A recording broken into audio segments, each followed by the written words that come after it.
పచ్చ బంగారం వారికి శాపంలా మారుతోంది. నిజామాబాద్ జిల్లాలో పసుపు రైతులు నష్టాలు మూటగట్టుకుంటున్నారు. ఇప్పటికే తెగుళ్ల కారణంగా పంట దిగుబడి సగానికి తగ్గిపోయింది. చేతికొచ్చిన పంటను అమ్ముకుందామంటే వ్యాపారులు సిండికేట్గా మారి రైతుల్ని అడ్డంగా దోచుకుంటున్నారు. పసుపు మార్కెట్లో అధికార యంత్రాంగం పర్యవేక్షణ సరిగా లేకపోవడంతో రైతులకు పెట్టుబడి కూడా రావడం లేదు. జాతీయ పసుపు బోర్డు ఏర్పాటై ఏడాది గడిచినా దాని ప్రభావం ఎక్కడా కనిపించడం లేదు. నిజామాబాద్ మార్కెట్లో పసుపు రైతుల కష్టాలపై సాక్షి ప్రత్యేక కథనం. నిజామాబాద్ పసుపు మార్కెట్ యార్డ్లో ఎటు చూసినా పసుపు కొమ్ముల గుట్టలే కనిపిస్తున్నాయి. యార్డ్ రైతులతో కిటకిటలాడుతోంది. బహిరంగ వేలం విధానంలో పసుపు కొనుగోళ్లు ప్రారంభం కావడంతో రైతులు పెద్ద సంఖ్యలో యార్డుకు తరలివచ్చారు. సుమారు 30,000 బస్తాల పసుపు 5,000 లాట్లుగా అమ్మకానికి సిద్ధంగా ఉంది. అతిపెద్ద మార్కెట్గా పేరొందిన నిజామాబాద్ వ్యవసాయ మార్కెట్ యార్డ్లో రైతుల పరిస్థితి అగమ్య గోచరంగా మారింది. కేంద్ర ప్రభుత్వం ప్రతిష్టాత్మకంగా తీసుకొచ్చిన ఈనామ్ 2.0 సాఫ్ట్వేర్ పసుపు సీజన్ వేళ రైతులకు శాపంగా మారింది. సాంకేతిక లోపాలు వెంటాడుతూ ఉండడంతో కొనుగోలు నత్తనడకన సాగుతున్నాయి.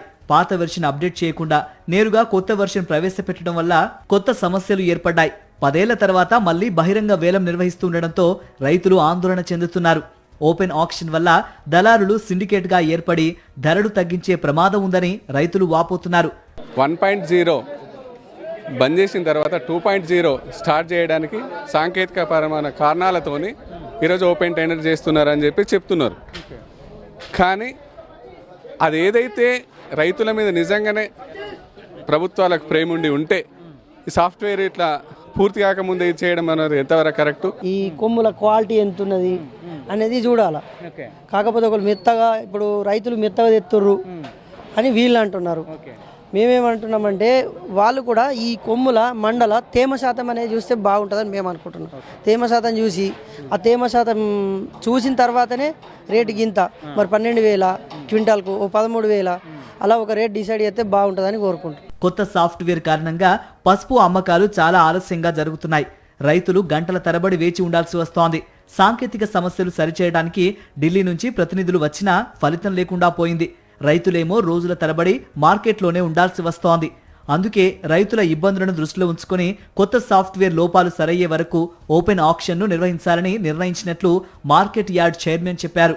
సడన్లీ మనం బంద్ చేశారు కాబట్టి రైతులు అత్యధికంగా మన మార్కెట్కి వస్తారు కాబట్టి మేము కమిషన్ ఏజెంట్లు ఖబరీదారులతో అందరినీ కూర్చోబెట్టి మాట్లాడి ఇలా ఓపెన్ యాక్షన్ సహకరించండి.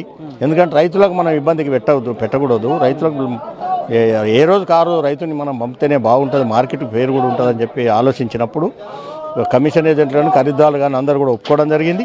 దానికే ఈరోజు 2 రోజుల నుంచి మేము ఓపెన్ యాక్షన్ వెళ్తూ ఉన్నాం. ఓపెన్ ఆక్షన్ వల్ల వ్యాపారులు సిండికేట్ గా మారి తమకు నష్టం కలిగిస్తారని రైతులు ఆందోళన చెందుతున్నారు. మార్కెట్ చైర్మన్ మాత్రం అలా ఏం జరగదని, నాణ్యత ఆధారంగానే వ్యాపారులు పోటీపడి పసుపు పంటను కొనుగోలు చేస్తారని చెబుతున్నారు. ఏదేమైనా అధికారుల పర్యవేక్షణ సరిగ్గా ఉంటేనే వేలం ప్రక్రియ సరిగ్గా జరుగుతుంది. లేదంటే రైతులకు మిగిలేది నష్టాలే అని చెప్పక తప్పదు.